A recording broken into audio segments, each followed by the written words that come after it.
First of all, we're the leader in modular carpet. We invented it.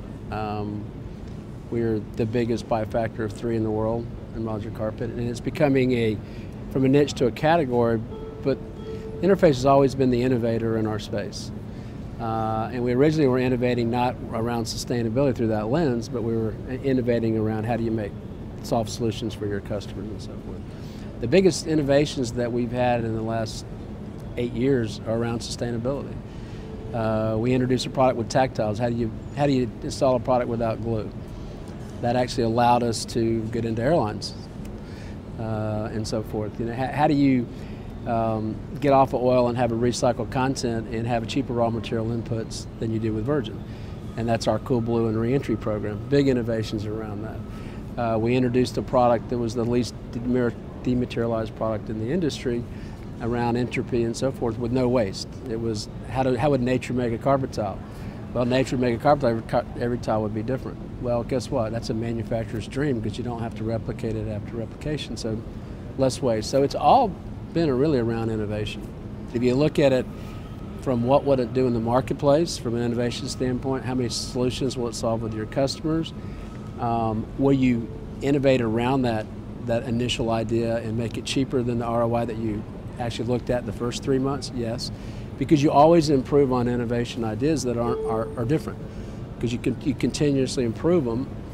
And if they're the old solutions, they're pretty much ROI and that's it. It's a manufacturing fix that reduces something and you get a payback on it, but that's it. But if you have something that's new and you're innovating around using new raw material inputs or new materials, then there's a ROI that's hidden. And we've always found ROIs that are hidden within our innovation platform. There's one thing that we decided is that you have to have a financial sustainability to even stay in business.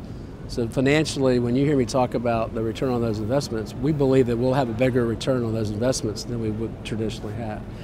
And then you have the environmental sustainability, which is your footprint. And then we have what we call social ecometrics, where we actually measure socially training with our people, community involvement with our people, how much contributions that we make.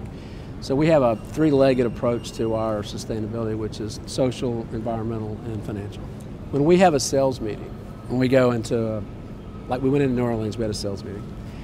We have what we call a legacy project. We don't play golf. Our people go out in the community and they build houses, they clean up the 9th Ward.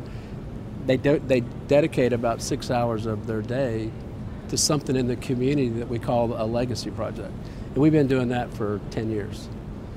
And so that's just gives you an idea of community involvement. Wherever we go, we try and have a legacy event, whatever community we're in. We just introduced carpet tile on airplanes. I'm not sure if you picked up on that Southwest is now putting carpet tile on airplanes. Yep, we just got the order for their whole fleet renovation. That was a 4-year innovation where we had to reduce the face weight or the weight of the product from 80 ounces to 50 ounces. We got 3 patents out of that. We had to meet the fire code. We had the ability to recycle it, selectively replace it. That was a huge innovation win for us. We're going to go from 20% post-consumer nylon to 80% post-consumer nylon through recycled fish nets and recycling carpet. That's a big innovation pipeline for us, is how do you use recycled material as inputs and do it cheaper than virgin.